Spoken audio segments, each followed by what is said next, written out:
Download the BCSN Plus app today.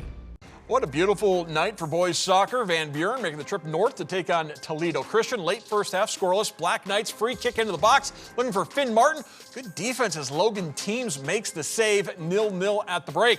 Second half action picking up. Toledo Christian unable to clear the ball, and the Black Knights make them pay. Colton Wise, great look.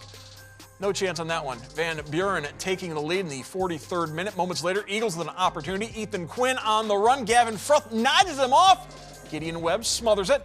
After Wilson's second goal, Van Buren putting it away. Carson Stone from the tough angle, through the keeper, through the net. 3-0 lead, and that's how it ends. Toledo Christian blanked at home. Greg Franke and Bernie Hunterbrinker break down the Black Knight victory. Last year, Toledo Christian faced this Van Buren team and really came up against it, a Van Buren team that made it all the way to the regionals.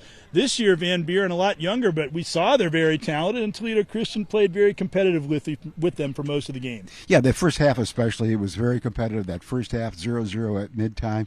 And then in the second half, as the young man said, they got more aggressive, and that bode well for Van Buren. Yeah, Colton Wilson scored 2 goals, and he could have had 4 goals in the first 10 minutes, 2 great saves, and I think the goalkeeping for Toledo Christian really kept him in. Teams did a good job. He had like 10 saves on my scorecard. He had several just planed right out.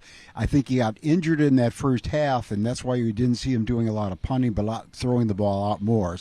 But teams did well. They really did. Toledo Christian was competitive, and with one of their top guys injured, they get him back and get some more experience there. They can be a force coming up. Yeah, a much better season this year for Mason Hecklinger at Toledo Christian. So I think there's some good things in the works for Toledo Christian in the future. But they came up against a good team today in Van Buren, who won it by a score of 3-0.